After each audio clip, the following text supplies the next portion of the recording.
Hello and welcome to Catholic Answers Live. I am Cy Kellett, your host. Thanks so much for being here with us on a Friday afternoon where we have a very fine show for you. Second hour, Monsignor Morris is back. We'll do Ask a Priest with Monsignor Morris. Ask a Priest, you can ask anything that would be appropriate to ask a Catholic priest as long as it's not the kind of thing you'd ask in confession.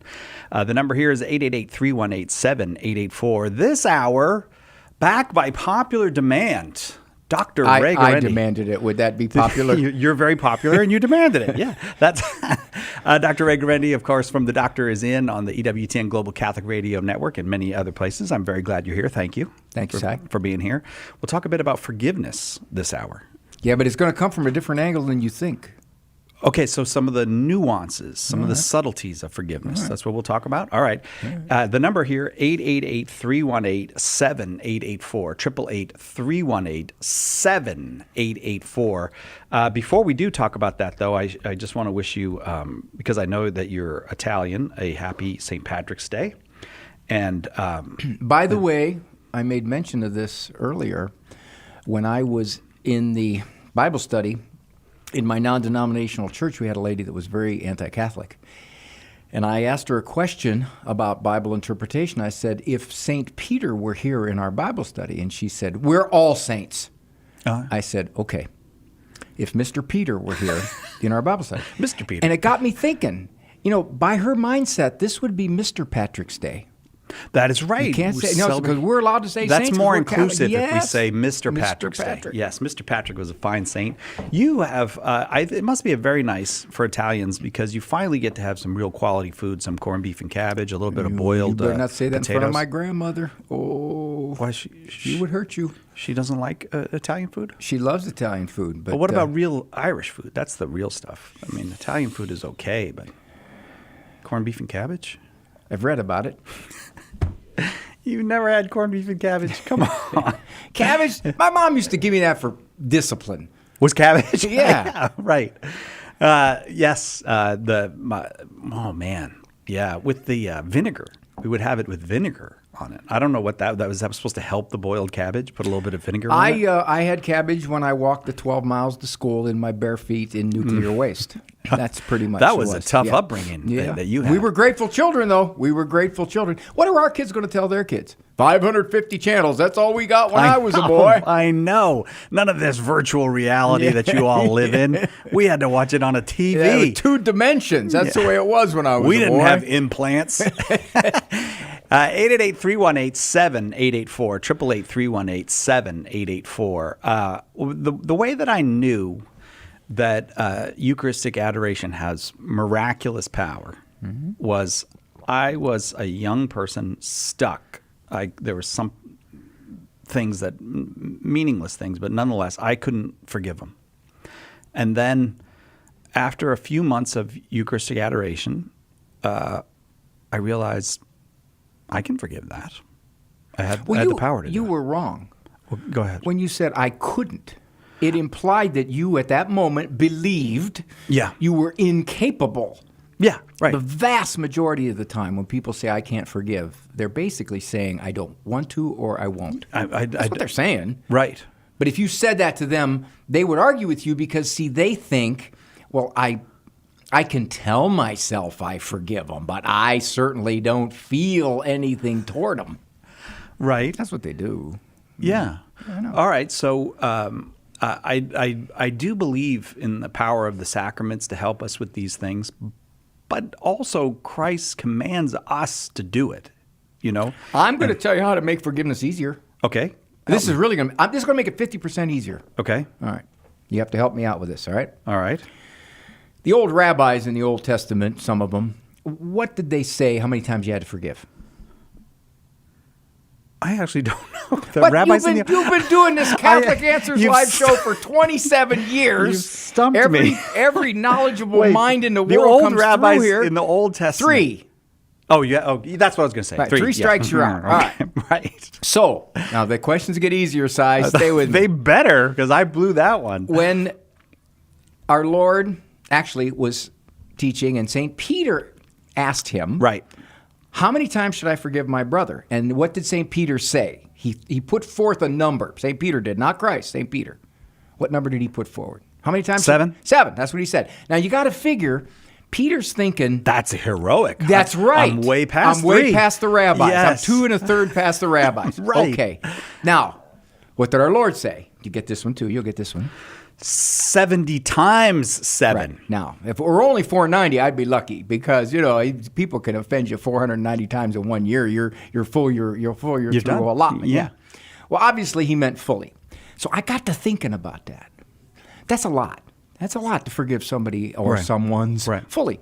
I got a way that I can cut that number in half. It works.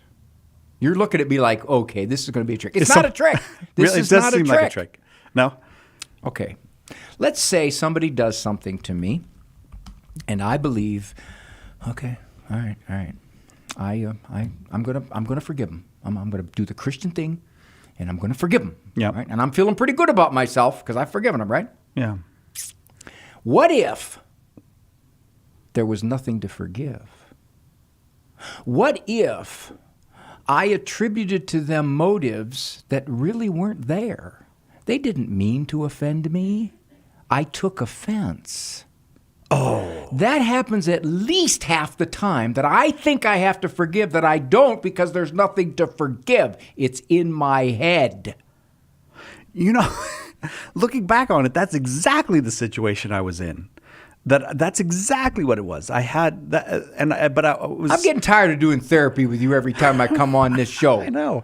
This does seem like our therapy sessions. It does actually, but that's really something what you're saying. That the fact is I am construing that I have to forgive somebody for things many, many times when there is actually nothing to forgive. They didn't do anything wrong. They didn't do anything wrong. Let's say that back when the kids were little, my wife says, I got to go out.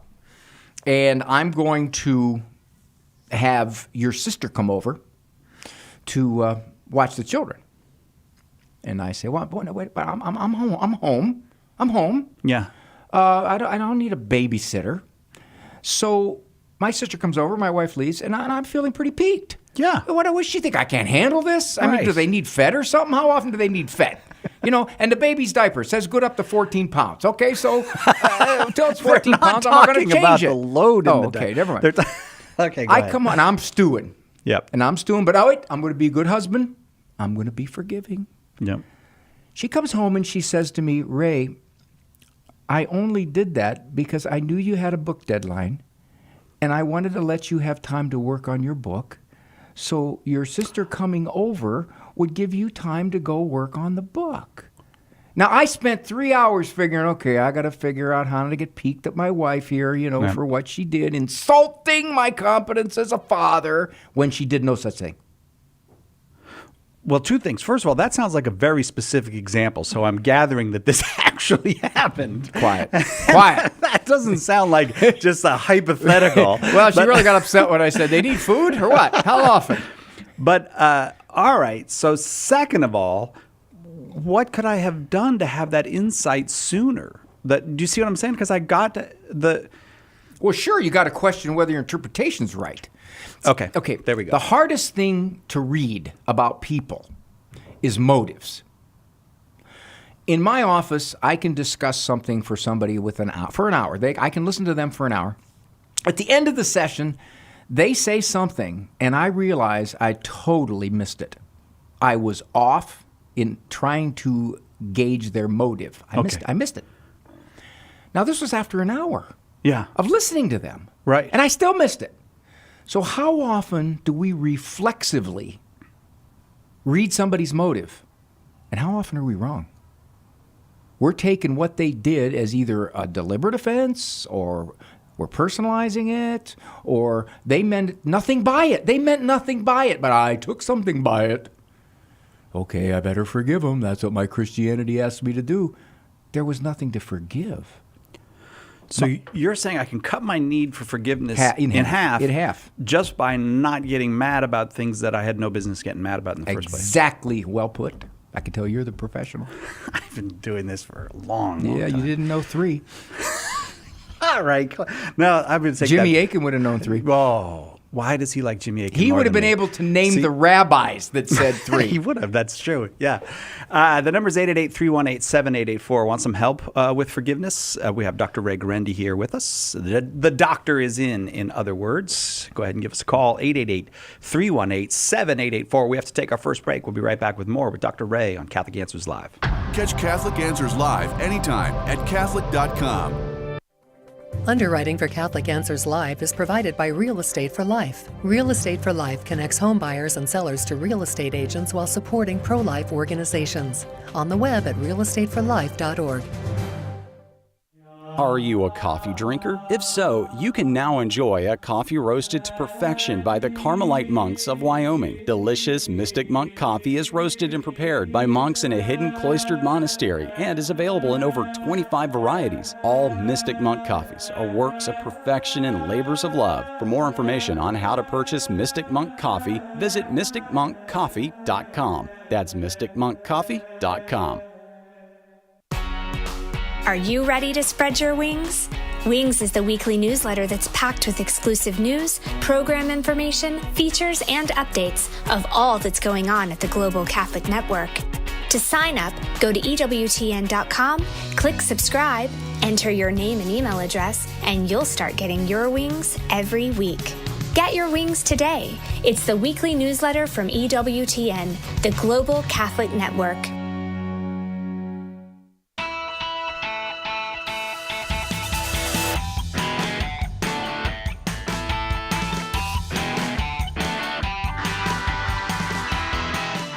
Welcome back to Catholic Answers Live. I am Cy Kellett, your host, and here's the ad that I am to read today. March Madness has never been better.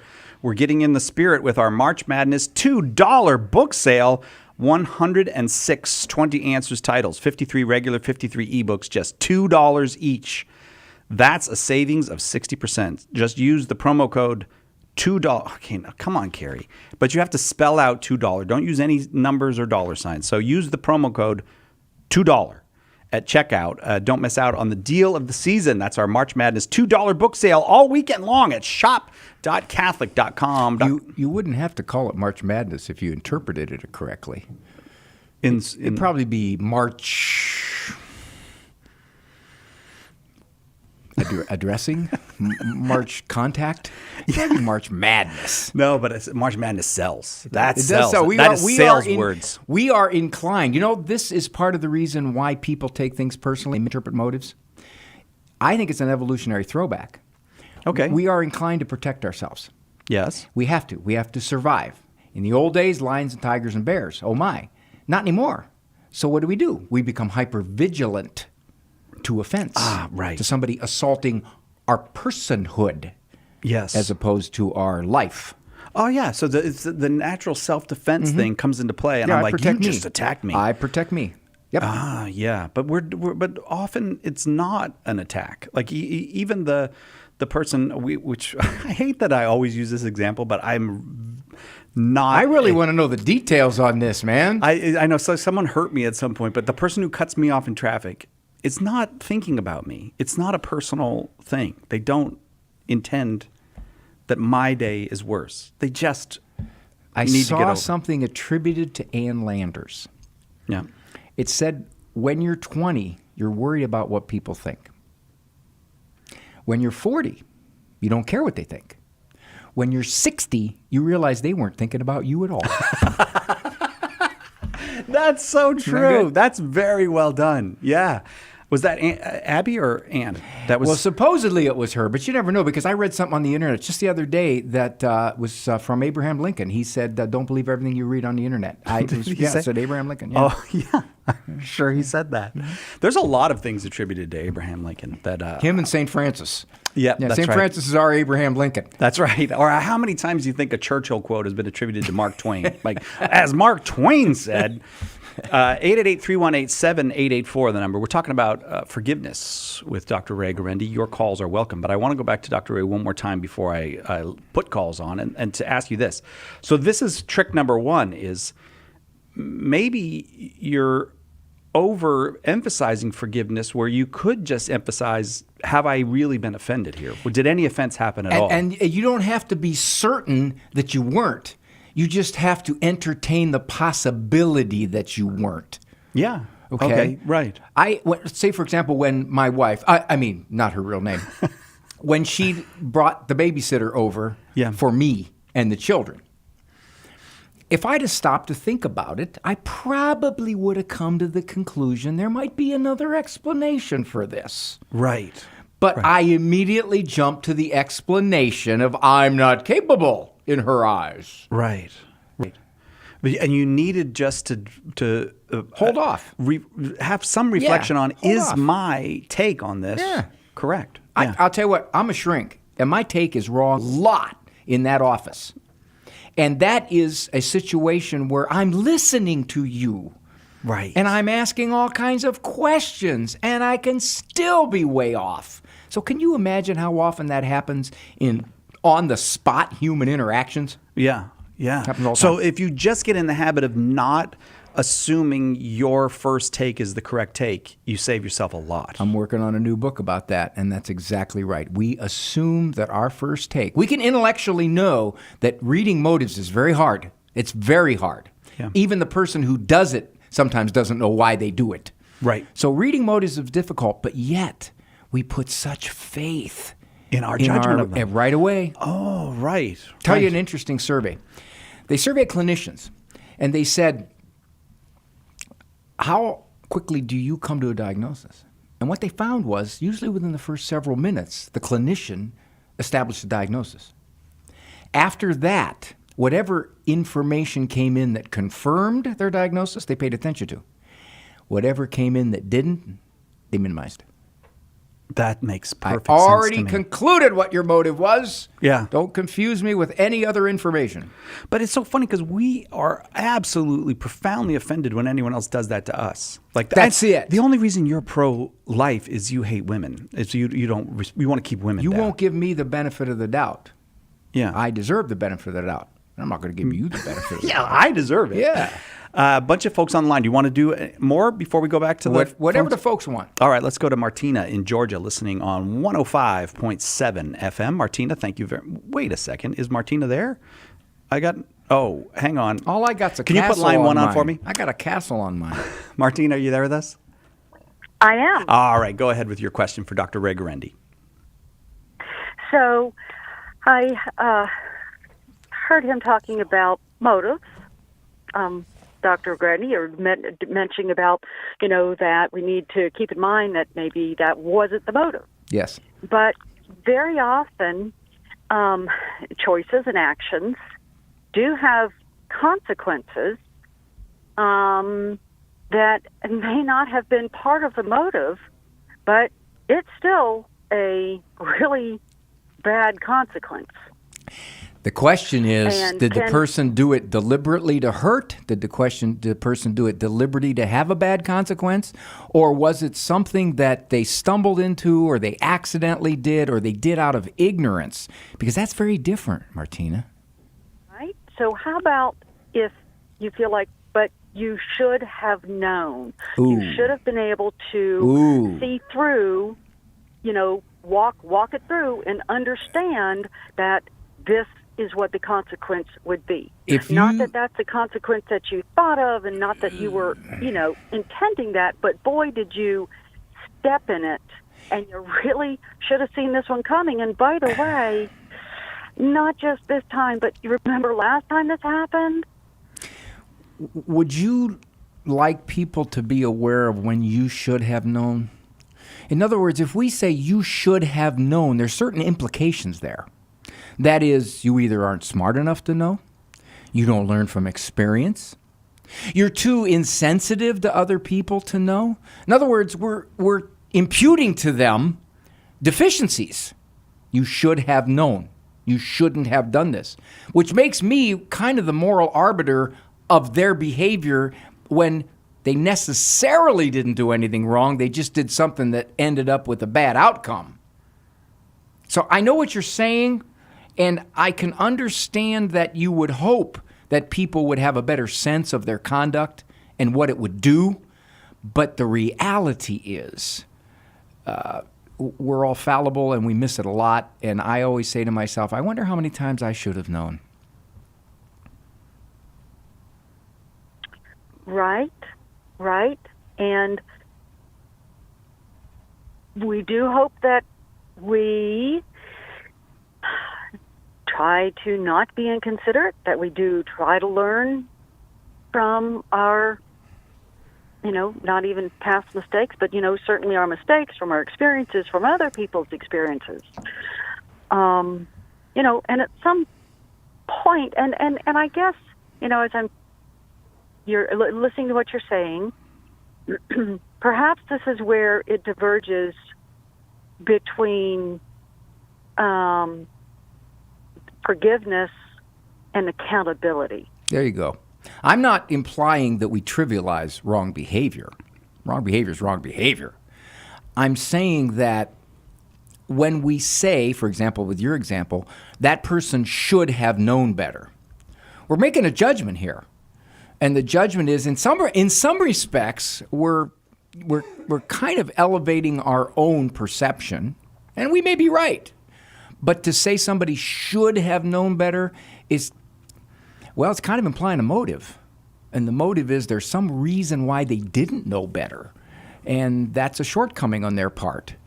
Okay, but I guess I would say this. If you were to confront that person, and you implied you should have known better, how often do you think they'd say, you're absolutely right. I should have known better. That was stupid of me.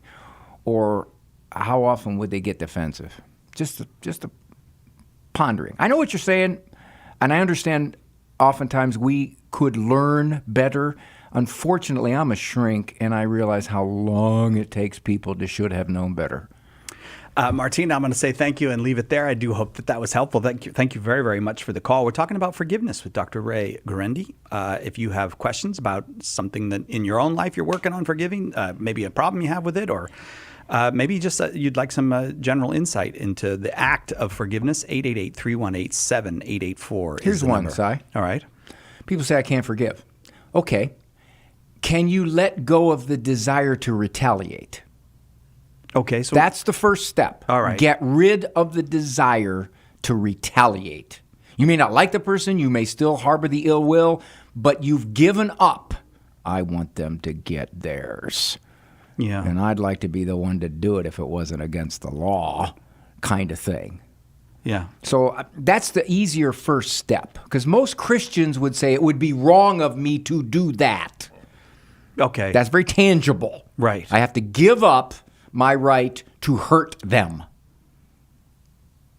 First step. Yeah, I appreciate that, because it's a lot of times when people talk about forgiveness, and myself included, you kind of have this sense of being, I don't even, like flooded or overwhelmed. And if you can kind of break it down into steps. Yeah, that's the first step. Okay, all right. And the other thing is this. If you can, force yourself to pray for them.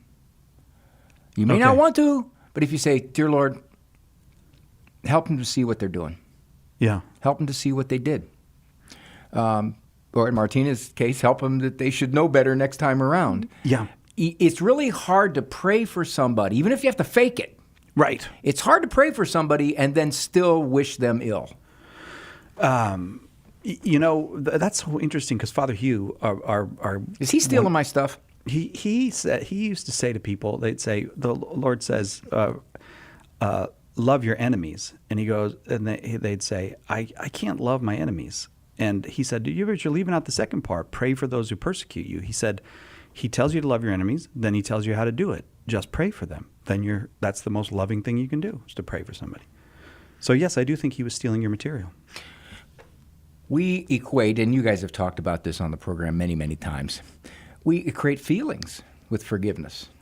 I don't feel forgiveness. Well, of course you don't. Right. I mean, that was a grave wrong that was done to you, or to someone you love. That's even harder. Right. Right. The guy that's married to your daughter has just dumped her and the 5 kids.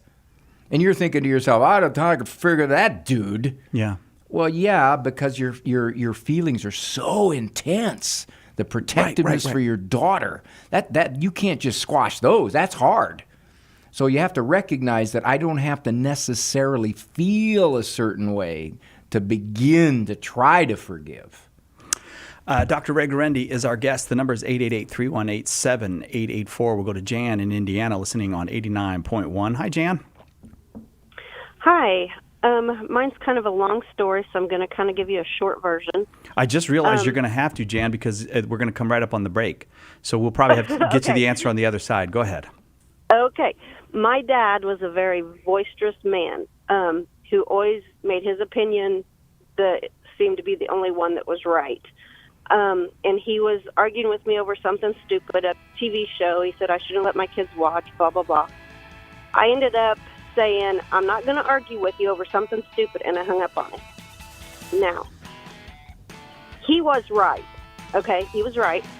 But then 3 days in a row, I called him and said, and I got my stepmom. And Sorry, Jan, we got to get the rest of the story on the other side. Just hang on. We'll get the rest of the story right after this. Catholic Answers Live.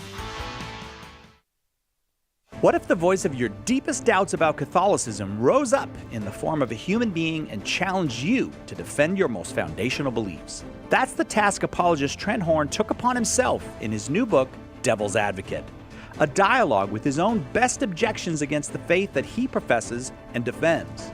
You can stand up against your doubts, and Trent will show you how. Pick up your copy of Devil's Advocate today at shop.catholic.com or at a good Catholic bookstore near you. Want to know more about the origins of the Catholic Church? Joe Heschmeyer explores the beginnings of Christianity in The Early Church Was the Catholic Church. Joe digs deep into the words and actions of those who lived right after the apostles to refute anti-Catholic claims of how the faith was lived back then. Order your copy of The Early Church Was the Catholic Church today at shop.catholic.com or get it at a good Catholic bookstore near you. If you're not a Bible scholar, the full message of how the Sunday Mass readings fit together can be tough to comprehend. Apologist Carlo Broussard is here to help. Join Carlo every Friday for the Sunday Catholic Word podcast. In each episode, he unpacks the scripture readings for that Sunday and brings them all together so you can better understand and defend the faith. Visit SundayCatholicWord.com to subscribe. That's SundayCatholicWord.com.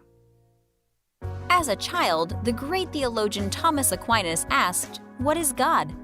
Best-selling author Kevin Vost's new book follows the mature thought of Aquinas in answering that question. In clear and approachable fashion, What is God examines God's attributes and considers questions about him that have vexed mankind for centuries. Order your copy of What is God today at shop.catholic.com or ask for it at a good Catholic bookstore near you. Matt Swaim here. Monday on the Sunrise Morning Show, we'll look at this week in Catholic history with Kevin Schmeezing, plus news, weather, sports, and a whole lot more. Now back to Catholic Answers Live.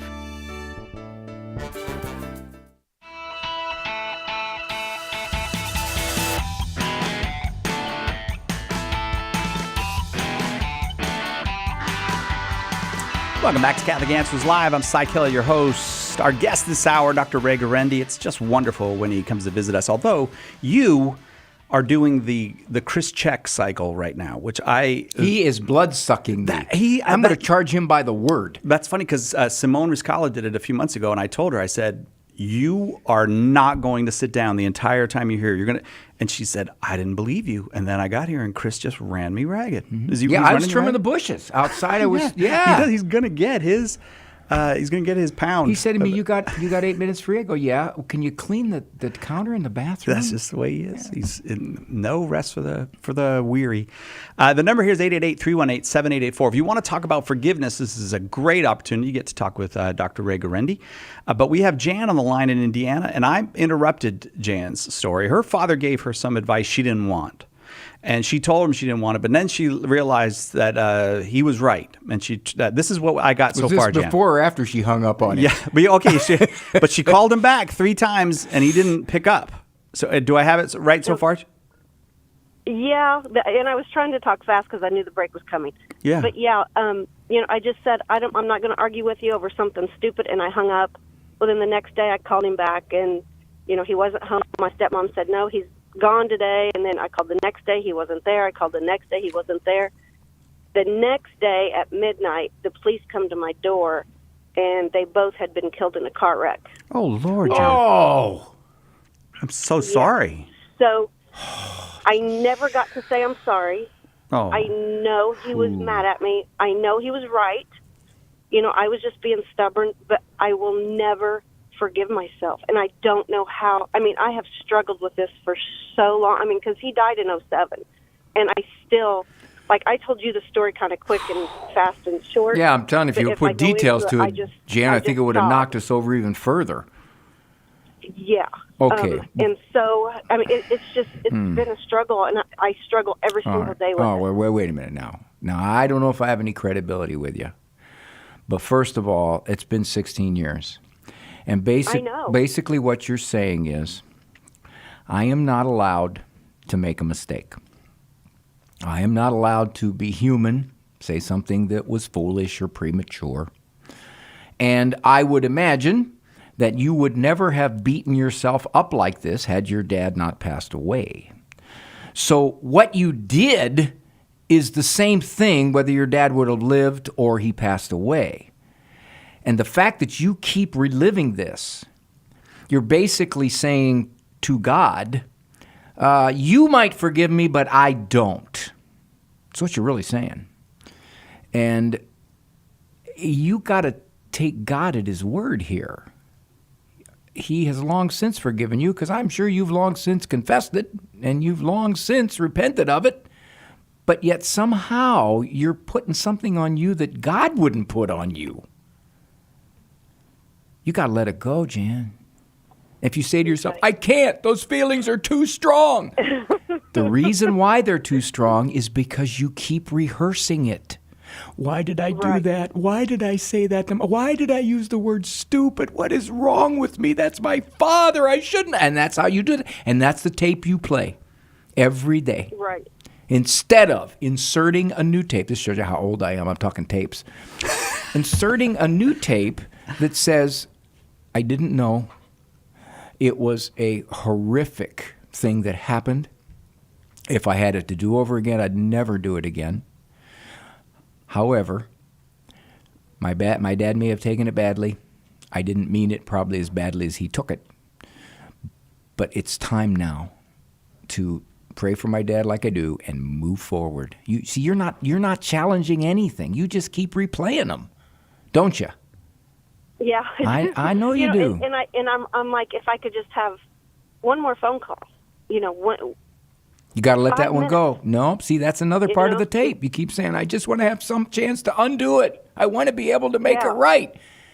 You know what, Jan, I got to tell you, if I dwelled on all the things that I've not been able to make right in my life, there's no way I'd be on this show with Cy, because I'd be an emotional mess. Welcome to my life. I am emotional. But thank you so much. I do appreciate it. You can have all the emotional mess you want, but let's let go of this one. Okay. If your dad is in heaven, he has long since forgiven you. Okay. That's power. She said okay to me. Yeah, she did. I am not used to women listening to what I say and saying okay. It's just women. I'll tell you. It's my children.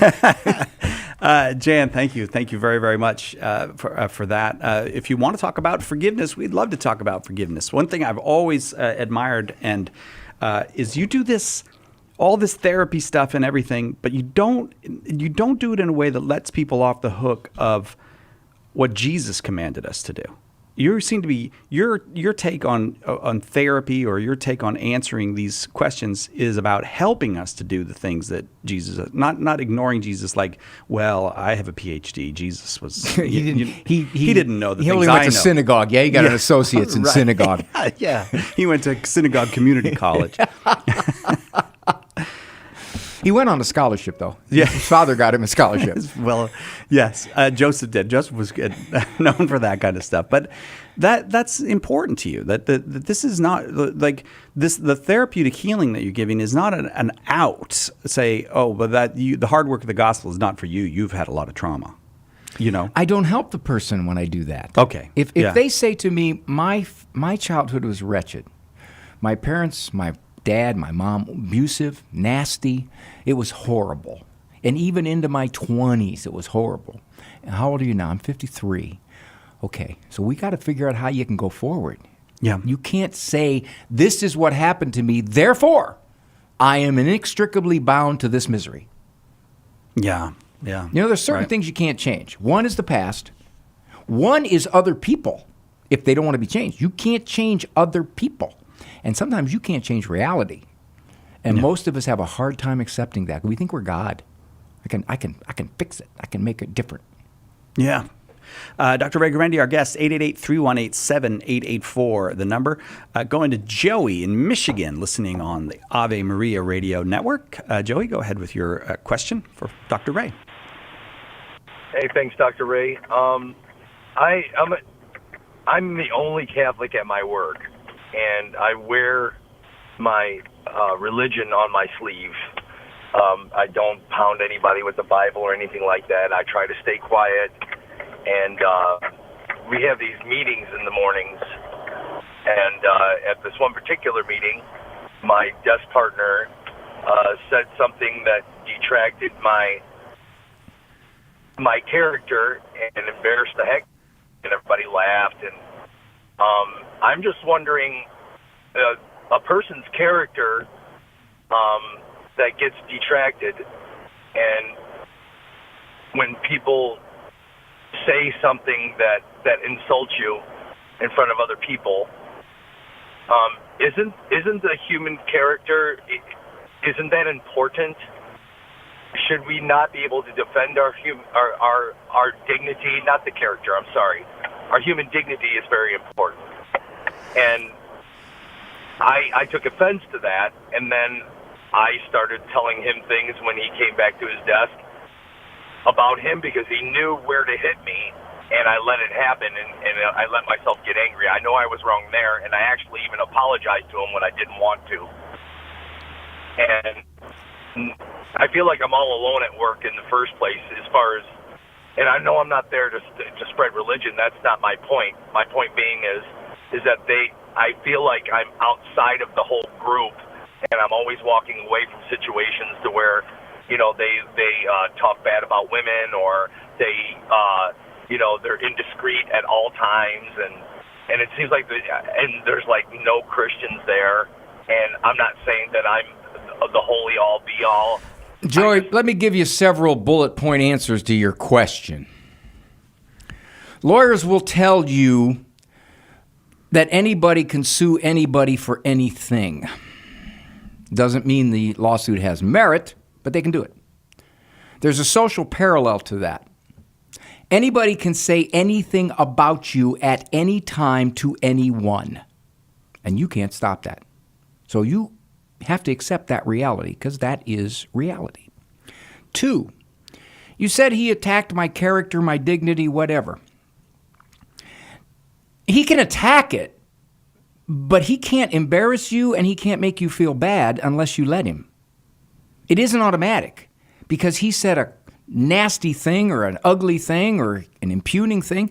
You don't have to say, therefore, I'll be all upset about it. All you have to worry about is whether it's true. That's 2. That's the one. This is the one side that's hardest for people to swallow. When you say they can't offend you unless you cooperate. People think it's automatic. You're going to say something offensive, I'm going to be offended. Right. Okay, but that is true. Here's the third thing. Before you went and unloaded on this guy, you hit him 7 times for every once he hit you. Did you say to yourself, this is good. This is really good. The Lord said, rejoice and be glad when people utter all kinds of slander against you. Now, our Lord is telling us something that's really full of nonsense if he doesn't know what he's talking about. Yeah. Because that's not psychology. Who in psychology would say, well, if you get slandered, be happy about it. If it's slander about your religion and your faith, you rejoice. This is good. Now, either our Lord didn't know what he was talking about, psychologically speaking, or in fact, that's the good way to respond. Now, you said something about dignity. Yes, as Christians, we are commanded to respect someone's dignity. That does not mean they will reciprocate. We can't demand that they'll respect ours. One more point, Joey. You feel like odd man out. Oh, sorry, I can't say that. Odd person out. Yes. Yeah, odd person out. Okay. Again, do you realize that those folks who are basically living in ways that are probably self-defeating, and you didn't say this, but I'll bet there's a whole bunch of messed up lives among those people. In a lot of ways, you got to feel sorry for them because you know what you know, and for whatever the reason, they don't. So in a lot of ways, you should even be better feeling at work. Because look what God has shown you. Look what He's allowed you to believe and to know, and they don't. How sad that they're that lost. View them that way rather than, why are they the way they are, especially toward me? It's what shrinks call a paradigm shift. Yeah, boy, that's the powerful thing, isn't it? That's. I wish someone had told me that 30 years ago. That guy. I'm going to try to find out who that dude is. Joey, thanks for the call. We have to take a break. We'll be right back with more Dr. Ray Guarendi on Catholic Answers Live. This is Archbishop Paul Coakley, the Archdiocese of Oklahoma City, and you're listening to Catholic Answers Live. Do you love praying for people? Have you ever wanted to use your gift of prayer to share Jesus with others and build up the body of Christ? Start a public prayer station with St. Paul Street Evangelization. Listen to people's needs, pray with them, or invite them to meet you at church. St. Paul Street Evangelization can help you get started. Find out how at streetevangelization.com. That's streetevangelization.com.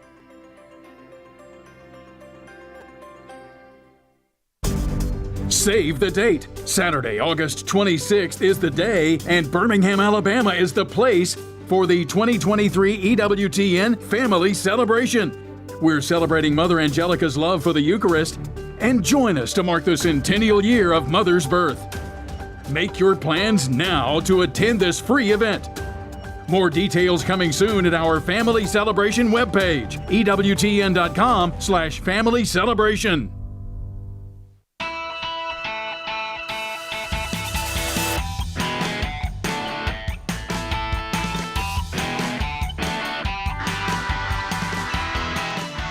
Welcome back.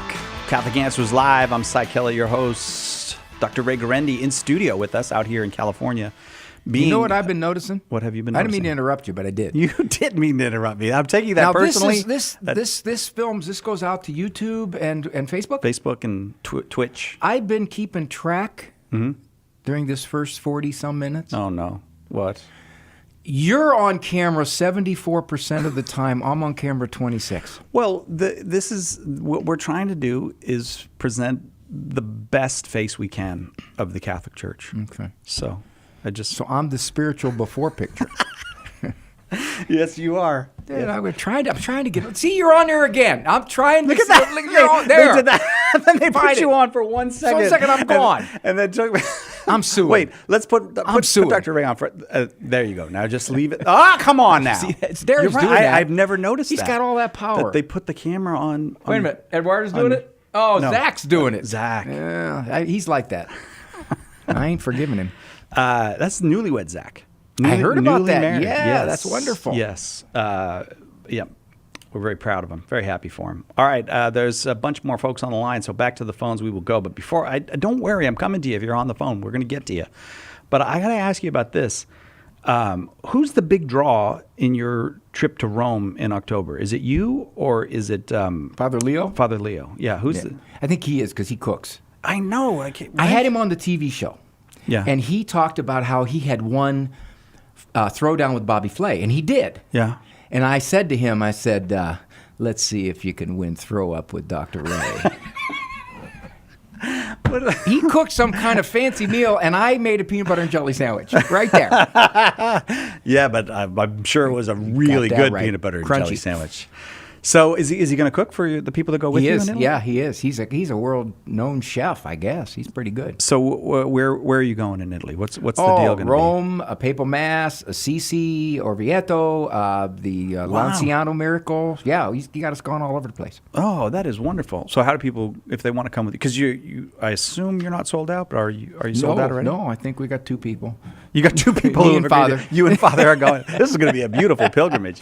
We have the whole So bus does he have to listen to all your your talks then? And one thing I want to do is I want to spend time with the people. My wife's going to go, God willing, and it'll be Wonderful. neat. Maybe my son too. So it is, go to drray.com, website, drray.com, drray.com, and the first thing that pops up is how you get info. So how often do you do a pilgrimage? It's the like first one ever in my life. Oh, come on now. Yeah. People got to go on that then. This Well, is the I would- first. I would think. Yeah. And given my age, it could be my last one too. What What are the chances of a peanut butter and jelly sandwich over in Italy? Oh, no, I it's did pretty Spam low. the second time. Oh, did you? Spam. He was jealous. Spam. You could tell he was jealous. Yeah. I mean, because you brought the real stuff. I mean, that's kind of heavy hitting right hey, there. when I cook, we pray after we eat. just make sure you can let us survive Dear this, Lord. Lord.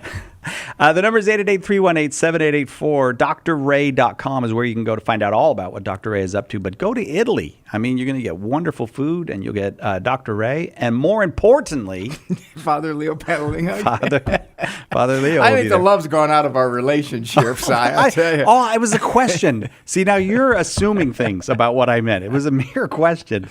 Marguerite in Pennsylvania, listening on the Catholic Answers Live app. Marguerite, thanks for downloading the app onto your phone. Go ahead with your question for Dr. Ray. Hi. I just have a comment about the caller 2 ago, Jan, whose father died before she had a chance to apologize to him.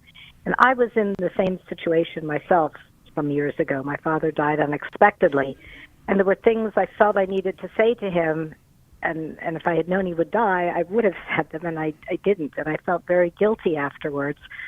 And I happened to share that with my brother, how guilty I was feeling, that I hadn't gotten a chance to apologize and even to tell him that I loved him. And he said something that just changed my whole perspective. He said, you believe that Dad is with God, or at least getting close to God, and God knows everything and is all merciful and good and loving, and God would surely allow Dad to hear whatever you still need to say to him. So it's not too late. You can still talk to Dad and tell him whatever you want. And I did, and it brought me great peace. And I've talked to my father many times, and I trust that God has allowed him to hear what I wanted to say, what I was saying. Marguerite, I think you've given us a wonderful lesson, both you and Jan. That lesson is this. We say, if I would have known that something like this was going to befall them, I wouldn't have acted that way. Or I would have apologized much sooner. So maybe that's a lesson for me, which is I can't presume upon tomorrow. Yeah. And we always talk about if that other person leaves this earth. What if I leave this earth? Yeah. And the last thing they remember of me was something nasty that I did. So maybe I ought to tell myself, let's just not leave any of this kind of human reparation go because we're presuming on tomorrow. But even if we did let it go and they've died, it's still not too late. And I think that's important to know, too. Well, thank you. Thank you very much for the call. Given what you just said, I would like to say that you're the big draw. Father Leo is not the big draw. And if anything ever happens to me, I want you to know that in my heart I knew you, Dr. Ray, were the big draw for the You pilgrimage. read that right off the teleprompter. Just said that right there. I typed it into the teleprompter. Ann in Colorado, listening on the EWTN app. Ann, go ahead with your question for Dr. Ray. Hi, I Ann. appreciate that. Oh, go ahead. Hi, I have so it's an Italian family, so we have a little bit of extra attitude. In 2020, my father passed away rather unexpectedly. He went to sleep in his chair and he never woke up. And anyway, but it turns out that the weekend before, Mom fell, so I was helping her, and he and my brother had an argument. And the things afterwards went kind of south as far as the family dynamic and how 6 children thought there were 3 sets of opinions about where Mom should live. I was like, how do we do that? You know, it's not 2 sets, it's 3 sets of opinions. So anyway, fast forward, Mom ended up living with me, and that's what she wanted. And she just passed away last June. And I have 2 brothers who are upset with me and not able to forgive me for the whole situation pertaining to how that all came about. So what do you do with that? Well, if you did nothing wrong, then you don't have anything to be sorry for. This is a classic example of them being upset at you and not forgiving you for something you supposedly did to them. If your mom wanted to be with you and your brothers are just insistent upon you did them wrong because mom chose you over them and you accepted it, Jan, what can you do? You can basically let them know every so often, hey, the door's still open. I want to get back in a relationship with my brothers. I'm open any time. I have no ill feelings toward you, so please. We saw Mom and Dad pass away. Let's not have one of us pass away without reconciling. And after that, Jan, you've done what you can do. Yeah. All right. Well, thank you. And they're also not pleased that I'm also the oldest child. The oldest daughter took care of Mom, and I'm the executor of her will. And you're also the most religious one. Oh, yes. And everybody else that's a problem. Out of the Catholic Church. That's a problem, too, because why should they forgive you if they're not following a teacher who says you must forgive? If not, if they think that pretty much what they can do is what they can do, they have no reason to forgive you because in their mind, you did something wrong to them and nobody's telling them to forgive you. Their self-interest is ruling. Ann, makes sense? Thank you. All right. Thank you, Ann. I don't know. That freaks me out when you do that. What? You're probably the most religious one, too. Like, how do you know that? That always happens. That happens. That's probably one of the most common themes I get. They'll call in and they'll say, I've got relatives not talking to me. I have people who have written me off. I've tried to apologize. They will not accept it. And I'll say, they're not in the faith anymore, are they? And in most cases, 80% of the time, sadly, the other 20% of the time, they are. And every once in a while, they're daily mass goers. Yeah. That's really sad. But most of the time, they're not. And it's the old, why should I treat you nice if I don't want to? Because I really don't follow the teachings of Jesus Christ. Yep. Ann, I really appreciate that call. I got to ask you something, Dr. Ray. When's the last time a new book of yours came out? About 3 months ago. Did you guys do the Top by 10 book? I don't know if you did. Yeah, Top by 10. We had John. I just wanted to point that out because every time you come on, you say to me, I have to write a new book just to get on the show. Yeah. And you didn't have to write a new book this time. You had to come out and do a whole thing for... No, but wait a minute. You're missing something here, Okay, Si. what? That's because I am on the Chris Check blood-sucking schedule. That's right. You are. Yes, right. So we got something out of it. Anyways, well, can we maybe schedule Dr. Ray now before we leave so we don't get accused of only having him on when he writes it? It's not so bad to only have him on when he has a new book out because he gets... How often do you write a new book? About a year. Every year. Oh, yeah, that is bad. Yeah. We should have you on more than that. That's... Hey. You want to let your ratings drop? It's not my concern. What ratings are you talking? What ratings are you referring to? Thanks everybody who called Dr. Ray Guarendi. You can listen daily. What time? Well, here it's Pacific time's 10. 10 in the morning. Eastern time is 1. 1 in the morning. Yeah, that's where they put me. That's like hiding the kid who can't play baseball in right field. That didn't come out right. 1 in the afternoon Eastern time. The doctor is in with Dr. Ray Guarendi. And don't forget that he likes Jimmy Akin more than he likes me. That's if you take nothing else away from this. I listen to Jimmy's Mysterious World a lot. It's good, isn't it? Very good. It's really good. I think that's the right way to go, too, with... I don't know. It's such an inviting show. Anybody can listen to it and find out about mysteries of the faith, mysteries of the world. He did a show on me that I was a mystery, and I was really offended. Well, now, see, maybe you're reading too much into that. Good point, yes. Dr. Ray Guarendi's been our guest. Check him out at drray.com. Go to Italy with him. And Father Leo, they're going in October right now. In just a few minutes, we'll be right back. We're not going in a few minutes. No, you're not. Okay, I said that wrong, too. It's hard to keep up with Dr. Ray. You think this is easy. It's hard to keep up with Dr. Ray. Coming up, Monsignor Morris is here. We'll do Ask a Priest. If you've got a question you've wanted to ask a Catholic priest, next hour is yours, 888-318-7884. Thank you, Dr. Ray. Thank you, Si.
Welcome back to Catholic Answers Live. We always have a great time doing Ask a Priest, but this is special to have Monsignor Morris back with us. Monsignor Eugene Morris, a priest of I think it's Archdiocese of St. Louis, isn't it? Am I right? You're correct. All right, I almost said diocese. I don't want to demote your No, archbishop. don't do that. A lot of people be very upset. So, Monsignor Eugene Morris, you may have heard him on radio, like the Sunrise Morning Show, or one of his own programs on the Relevant Radio Network. If you are particularly lucky, you've been on a pilgrimage with him. Monsignor, thanks for being here with us. So I thank you for having me. It's always a pleasure to be with you on St. Patrick's Day, especially. Oh, that's right, St. Patrick's Day. That's why I have my green on. I forgot to wish you a happy St. Patrick's Day. Thank you. Appreciate that. When we were kids, if you weren't wearing green, someone would pinch you. And my wife said to me, there's no way they allow that in school anymore. That cannot be going on, that you get pinched if you're not wearing green. Oh, I suspect not. I can't imagine that would be legitimate. So, you can change your gender, but you can't pinch anybody. 888-318-7884 is the number. I am getting over my sense of disappointment and possibly some anger mixed in there that you're not available to come to Rome with us, because we had the best time in Rome with you last time we went. But where are you going that you can't go to Rome with us? when are you guys going to Rome? November. Oh, I'm going back to the Holy Land. Yeah, I know. With Rose Sweet. I think I'm going actually at the same time you're going to be in Rome. Yeah. So, yeah. And even if we weren't at the same time, it's hard to be gone 20 days out of the month as a pastor. So, we'd find a way to get you there. We would find a way to get you there. But no, that's wonderful that you're going to the Holy Land with Rose. I think you're all sold out on that already. Do you know? We are actually. We have a waiting list right now. I think of about 10. Oh, well, tell them they can come to Rome if they can't go on the trip with you and Rose. They can come with us to Rome. Well, I think they want to go to. I think they want to go to the Holy Land. Well, all right, fair enough. Fair enough. There's some holy stuff in Rome. There are a few things. Yes, there are. But I think these are actually. I know a number of people who've actually been to Rome before who are excited about going to the Holy Land. Kind of late in their life, actually. So. Well, wonderful. I hope you do have a wonderful trip. Ask a Priest means you can ask whatever you might want to ask a Catholic priest. Maybe it's a theological question or a moral question. It might be a question about your prayer life or the sacramental life, a family question. All those things are in the purview of a Catholic priest like our guest, Monsignor Eugene Morris. The number is 888-318-7884, 888-318-7884. There are already folks lining up, Monsignor, but is there anything else you want to tell us about besides the Holy Land trip before I go to the calls? Got anything else in the pipeline coming up? No, not really. I mean, it's a number of the next couple of months. I am traveling to a couple of different places. I'm going to Dallas for the national meeting of a group called the Young Catholic Professionals. I don't know if you've ever heard of YCP. Yes, I have. I have been blessed to be their national chaplain for about a year and a half, maybe 2 years now.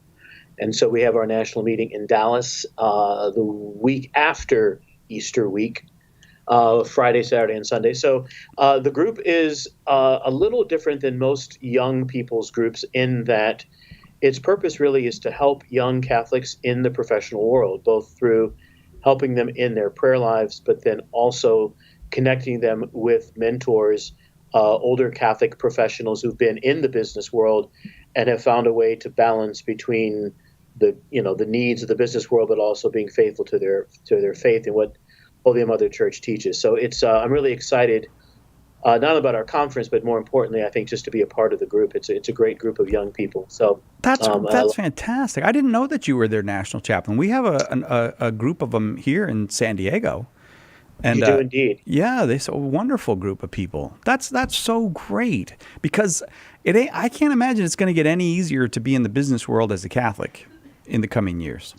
It's not easy being in the world at all in any profession, any way. So to have these various organizations that are helping young people navigate their way through all of this is just a great grace. So, and again, to be a part of that, really. I won't say my role is relatively new as far as the organization is concerned, because as they have grown, so they have seen their various needs, and one of which was a need for a national chaplain. So, voila, here I am. Well, they did very well. They did very well for themselves. You're kind to say. Thank you. That's coming up in April, the weekend after. Did you say the weekend after? Week of 22nd. So 2 weekends. Easter, it's the 9th through the 15th. It's the following Friday, Saturday, and Sunday, like the 21st and 23rd in that area. And how do you find out about the Young Catholic Professionals? Did you just go to YCP or what do they got? A website? And you know what? I don't know the website because I so very rarely. It doesn't matter. I'll get it wrong even if you gave it to me. I'll look it up.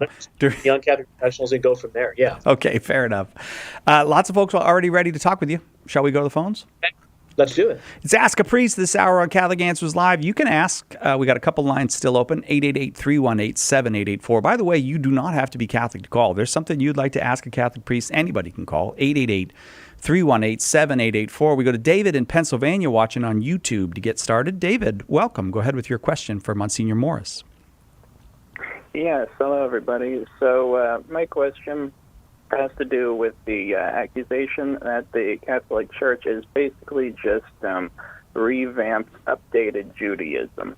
I mean, for instance, it looks like the Pope is the replacement of the high priest back in the Old Testament, and obviously you have the priesthood has changed since then, and even going to confession is similar to taking your sacrifice to the temple, and then, of course, penance has sort of replaced the sacrifices, and so those types of details. What's the Catholic answer to these accusations? Well, David, first, thanks for your question. I wouldn't necessarily phrase it as an accusation per se, because obviously there is a beautiful relationship between Judaism and Christianity.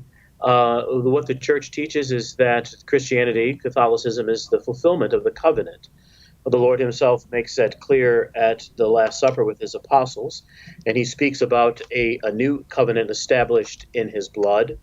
But this new covenant, as he also has said, does not come to wipe away what was, but rather to fulfill what had already existed.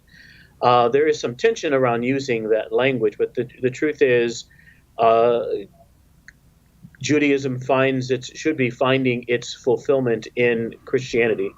In that sense, it wouldn't be an accusation. But when we start talking about kind of particularities, whether it be the priesthood or the sacramental life of the Church, there is a stark difference, because in the Old Testament dispensation, the various sacrifices that were offered, the various acts of worship into which the ancient Israelites and God's chosen people entered would have lacked the same effectiveness as that which Christ himself establishes. So whereas Old Testament sacrifices would have been images, if you will, of, how do I want to phrase this? They would not have communicated the grace in the way that the New Testament dispensation and the seven sacraments do. Meaning, not only are the seven sacraments signs of God's favor and grace in the world, they are actually, the Church teaches us, causes of that grace, such that the grace of God is really truly communicated to us through the particular sacrament. Obviously, each sacrament has its specific graces that it imparts to us. But in general, sacraments give us a share in the divine life of the Lord that would have been absent in the Old Testament dispensation. They would have been signs of God's grace, but not causing or communicating God's grace directly to those who are entering in to those various sacrifices or those various signs. David, that brings us to the break. Thank you very much for the question. Lines full now, so we got lots of questions for Monsignor Eugene Morris. It's Ask a Priest on Catholic Answers Live. More right after this. Miss a show? Make sure to catch up by downloading the podcast, available online at Catholic.com. Underwriting for Catholic Answers Live is provided by Real Estate for Life. Real Estate for Life connects homebuyers and sellers to real estate agents while supporting pro-life organizations. On the web at realestateforlife.org. EWTN, Teaching the Truth. I had called in, I think, a month or so ago, and I had told you guys I was in my RCIA program, and I had wondered about what I could do more to get more involved with the church and such. Well, Saturday, I am finally having my confirmation, and I wanted to thank you guys for giving me all the information and having your program on here that has helped me so much. I cannot tell you enough how much it has helped me.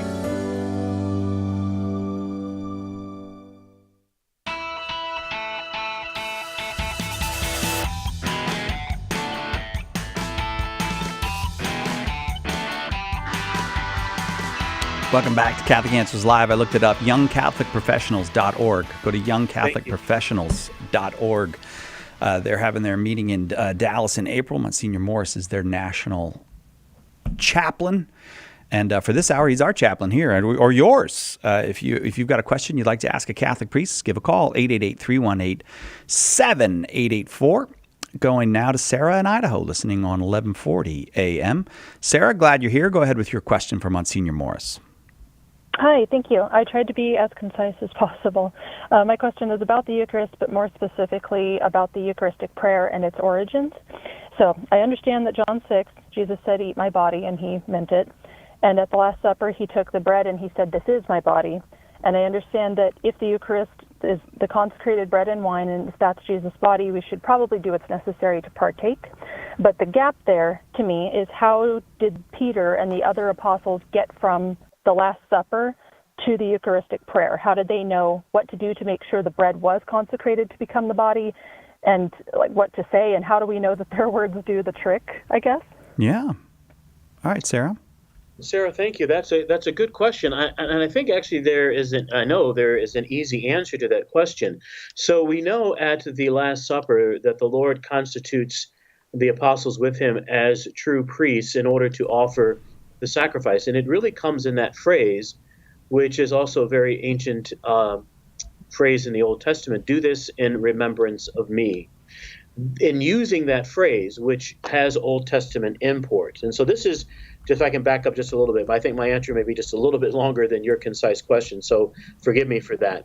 But if we go back to the Old Testament, when the Lord tells the ancient Israelites to make a memorial or to do this in remembrance or to remember anything, there was an understanding that through the act of remembering and some ritual connected to that act, the power of God originally associated with that act would be present in the here and now. So the act of remembering, and whatever it was through words or through gestures or through, in this case, the use of unleavened bread or any things of that nature, it was somehow making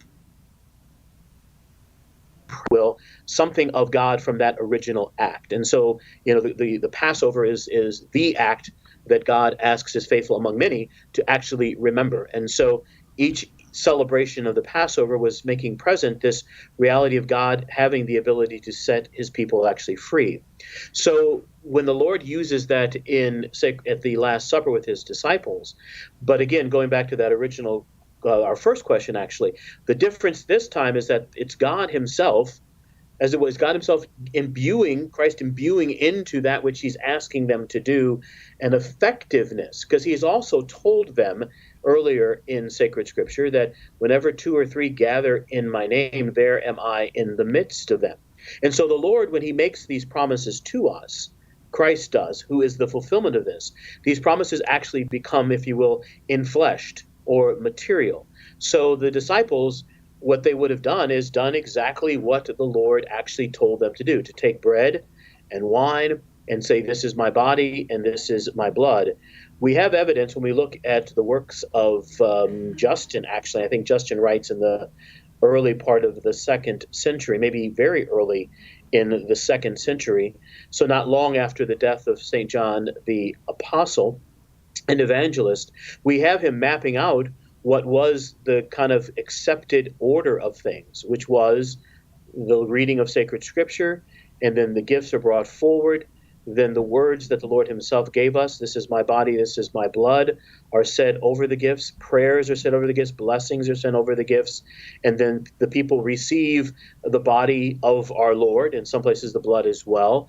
And then the people would be dispersed to share in maybe possibly some type of fellowship or some physical meal. So we know between the Lord's Ascension, the Feast of Pentecost, the death of and martyrdom of Peter in Rome, so around 63 or 64, by around 110 or so, there was already a written document that would have been reflective of what the community was actually doing. So, one final piece to that. We also have evidence in the early church of very clear understandings of who could offer the sacrifice, so priests and bishops, and even documents that were governing the language that they used to make sure that not only it contained those words, which we call now the words of institution, but that they also, whatever prayers surrounded that, would have been reflective of the reality that actually is being celebrated. Does that make sense, Sarah? Hang on, Sarah. Does that make sense to you? One more tiny just follow-up. In my head, I'm going through the individual steps if I'm a disciple or an apostle, and Jesus is back to life, and it's the first time that I, as Peter, am consecrating this bread. Am I just saying the words that Jesus said at the Passover because that's what I heard him say? Or what? How do I know what to say? Or how did he know that this is the formula that I am to say, other than just repeating exactly what Jesus said? And, that's sufficient. But how does that first step of, I guess, the first Mass, how did he know this is what to say in order to consecrate? Well, the first Mass is celebrated at the Last Supper. The Lord, when he is with the apostles between the resurrection and the ascension, those 40 days, is communing with them, praying with them, teaching them in a post-resurrection reality. And part of that would have been a reiteration of, again, come together in my name. When I'm there, I am in your midst. And now you know that I can be in your midst because I have conquered death. I've conquered death through my own death. I've brought new life. I've resurrected, and I've given imbued meaning into these simple realities. And what you must do is do the things that I did. So you bring bread and wine, and you say the words, "This is my body, this is my blood." And St. Paul gives exhortation or gives evidence of this as well. I believe it's in, I want to say it's in Corinthians, when he speaks about passing on that which he has received, and passing on that which has been given. And so on that first night, this is what they did, and then we have done that ever since, doing that which the Lord actually commanded us to do, which would have been sufficient. There's a much larger question when you're talking about the formulation of what we now know as the Eucharistic prayer, the Roman canon, or the other Eucharistic prayers. It's a much larger conversation that happened as the structure of the Mass began to expand. But if you want to say that the heart of the matter in the Eucharistic prayer is the words of institution, those come directly from Christ himself.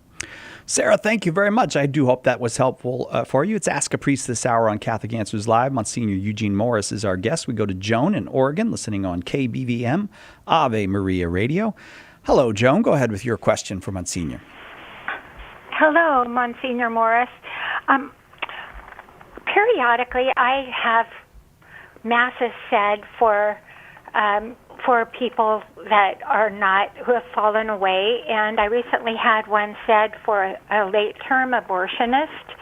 And when the priest says the intentions, he says that for the Mass, he says for the intentions of, and names the person. And I'm thinking, I don't want the intentions of that abortionist, and I don't want the intentions of people who've fallen away from God. So I'm wondering, does that need to be changed, or could they say for the soul of this person instead of for the intentions of them? Oh, that's a good question, Joan. Part of the difficulty in answering the question is I'm not sure what's in the mind of the priest when he makes that statement. He may actually intend what it is that you're describing. I'm assuming he mentions the intention at the prayers of the faithful. He doesn't mention it actually during the recitation of the canon or the Eucharistic prayer, does he? No, he does it. Then after the prayers of the faithful, at the very end, yes. He says in Holy Masses offered for such and such. So, I mean, you might, I guess the pastoral approach to this would be to go and actually just kind of talk to him and maybe express maybe your confusion as to what's happening here, maybe express to him what you are intending in offering this Mass, and that might lead to an opportunity for him to maybe clarify that language. Because when we're offering Masses for those people who have died, regardless of what their relationship with the church was before life, we are offering them for the repose of their souls. We're not offering them for their intentions. That would be for a special intention or for someone who is living. But even then, you're really offering it for that person. A living person might have particular intentions, but you may be offering it for their health and well-being. For someone who is deceased, you're offering it for the well-being of their soul. So I would encourage maybe going back to the priest and just kind of clarifying that with him and seeing, in a charitable way, just kind of what is in his mind when he phrases it that way. Yes. Well, even our cards that we send people, they say the holy sacrifice of the Mass will be offered for the intentions of, and then it lists the person's name. And so I was even going to try to get a hold of that company that produces the cards, because all of our cards say that for the living. And, these are for the living people, for their intentions. And is that so the that card maybe we need to... Joan, is that the card that's also used for those who are deceased? No, there's the one for deceased prays for their souls. And that was another thing, Monsignor. I was thinking of maybe giving those cards for that, just because they say for the soul, and then marking the people when I request the Mass to mark that they're deceased, and then the priest would pray for their soul rather than for their intentions. And if he isn't aware that they are deceased, that may also be the reason why he would phrase it that way. So, I would encourage you to go back to your priest and have a conversation with him, and I think he would be receptive to that. Joan, thank you. God bless you for having those Masses offered for both the living and the dead. Let's go to Ohio. Mark in Ohio, listening on St. Gabriel Radio. You are up next. Mark, go ahead with your question for Monsignor Morris. All right, thank you. I would like to first say that I've learned more about my faith by listening to this radio show over the years than I have by attending church for multiple years. But my question is my mother-in-law is a non-Catholic, and she, I think, grew up in the Presbyterian church. She insists on... She's been married to 2 different husbands, and she insists at her funeral that she split her ashes. She wants to be cremated, split her ashes, and part of her to be buried with this husband, and another part to be buried with this husband. By attending that funeral, would we be condoning that practice as a good Catholic? It's a very difficult question. The short answer is yes, you would. Anytime we're physically present at something, our presence can be construed as agreeing with or assenting to that. However, I don't know what type of service they're going to have, but I think you could certainly attend the service and not be present when they decide to do the scattering of the ashes. The other reality is, as a Presbyterian, she's not really aware of the responsibility of not spreading her ashes, and so she wouldn't be held to the same standard that a practicing Catholic would. However, your question is specific to what you can do, and I would say certainly if there is a funeral service, to go to that service, but then not to be present at the spreading of the ashes. Okay, thank you very much. I appreciate the answer. Thank you, Mark, and thank you for the kind words. All right, let's go to Chuck in Fort Madison, Iowa, listening on 98.3 FM. Chuck, we're glad you're here. Go ahead with your question for Monsignor Morris. Okay, when we say the Our Father, we say, forgive us our trespasses as we forgive those who trespass against us, and lead us not into temptation. Christ said, a kingdom divided against itself cannot stand. Why would God lead us into temptation? It's Satan or the devil who does that. So that second half of the sentence never makes sense to me. when we are praying to God the Father? So, Chuck, thank you for the question. The phraseology is a little awkward, but the intent is that, and let us not be led into temptation, is what we're asking for. So you're right. Obviously, where the Father is not going to lead us into temptation, He's going to safeguard us from that. We're asking that we not be led, that we be safeguarded from temptation, is what that exhortation in the Our Father is asking. Chuck, I'm going to leave it there because the music's playing. That means we got to take a break. Thanks very much for the question. 2 lines open. If you've got a question you'd like to ask a Catholic priest, it's Ask a Priest this hour on Catholic Answers Live. Anybody can ask the question, 888-318-7884.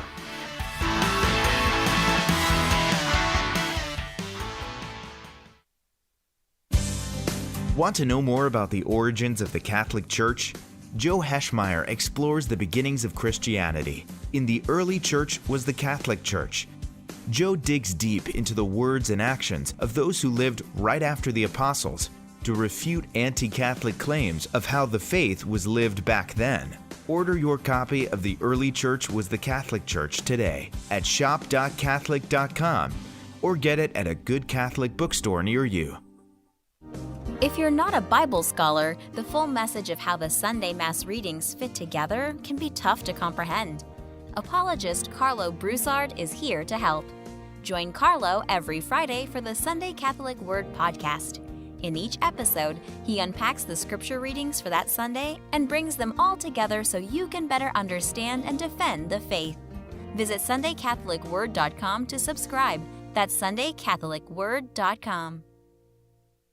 What if the voice of your deepest doubts about Catholicism rose up in the form of a human being and challenged you to defend your most foundational beliefs? That's the task apologist Trent Horn took upon himself in his new book, Devil's Advocate, a dialogue with his own best objections against the faith that he professes and defends. You can stand up against your doubts, and Trent will show you how. Pick up your copy of Devil's Advocate today at shop.catholic.com or at a good Catholic bookstore near you. As a child, the great theologian Thomas Aquinas asked, "What is God?"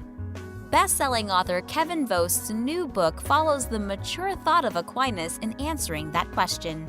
In clear and approachable fashion, What is God examines God's attributes and considers questions about Him that have vexed mankind for centuries. Order your copy of What is God today at shop.catholic.com or ask for it at a good Catholic bookstore near you. Matt Swaim here. Monday on the Sunrise Morning Show, we'll look at this week in Catholic history with Kevin Schmiesing, plus news, weather, sports, and a whole lot more. Now back to Catholic Answers Live.